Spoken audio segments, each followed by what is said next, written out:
நேத்துல இருந்து இப்போ வரைக்குமே சோஷியல் மீடியால பயங்கரமா பரபரப்பை ஏற்படுத்தின விஷயம்னா, அது ஆக்ட்ரஸ் த்ரிஷாவ பத்தி ஏவி ராஜு ரொம்பவே தவறா பேட்டி குடுத்திருந்திருக்காரு.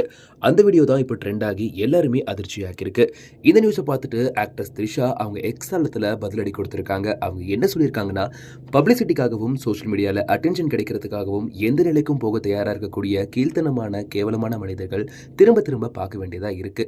இந்த மாரி ஆட்கள் மேல கண்டிப்பா ஆக்ஷன் எடுக்கப்படும்.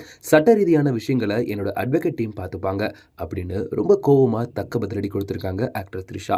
இதை பார்த்த ரசிகர்கள் சோஷியல் மீடியால இருக்கக்கூடிய எல்லாருமே ஆக்ட்ரஸ் எல்லாருமே அவங்களோட ஆதரவை தெரிவிச்சுட்டு வந்துட்டு இருக்காங்க. அந்த வகையில் டைரக்டர் ஆக்டரான சேரன், சிங்கர் சின்மய், ஆக்டர் விஷால் இவங்க எல்லாருமே த்ரிஷாவுக்கு ஆதரவா பேசியிருந்திருக்காங்க. ஆனா யாருமே எதிர்பார்க்காத ட்விஸ்டா ஆக்டர் த்ரிஷாக்கு மன்சூர் அலிகான் சப்போர்ட் செய்யற மாதிரி ஒரு வீடியோவை வெளியிட்டிருக்காரு. ஆல்ரெடி மன்சூர் அலிகானுக்கும் ஆக்டர் த்ரிஷாக்கும் பிரச்சனை சோஷியல் மீடியால பெருசா பேசப்பட்டிருந்துச்சு. இப்படி இருக்கிற நிலைமையில இப்போ த்ரிஷாக்கு சப்போர்ட் பண்ணி பேசினதுனால எல்லாருக்குமே ஷாக்கும் தான் கொடுத்திருக்காரு. அவர் என்ன சொல்லியிருக்காருன்னா, சினிமா இண்டஸ்ட்ரியில இருக்கக்கூடிய எல்லாருமே எங்களோட குடும்பத்தை சேர்ந்தவங்க தான். எல்லாருமே எங்களோட சகோதரிகள். அவங்கள பத்தி எந்த தப்பா பேசியிருந்தாலுமே அது எங்க குடும்பத்தையே பாதிக்கும். ஆக்ட்ரஸ் த்ரிஷாவை பத்தி இவ்வளோ கேவலமா அவதூறா பேசினதுக்கு ரொம்பவே வன்மையா கண்டிக்கிறேன். நிச்சயமா தண்டனை உங்களுக்கு கொடுத்தே ஆகணும் அப்படின்னு ரொம்பவே காட்டமா பேசியிருக்காரு.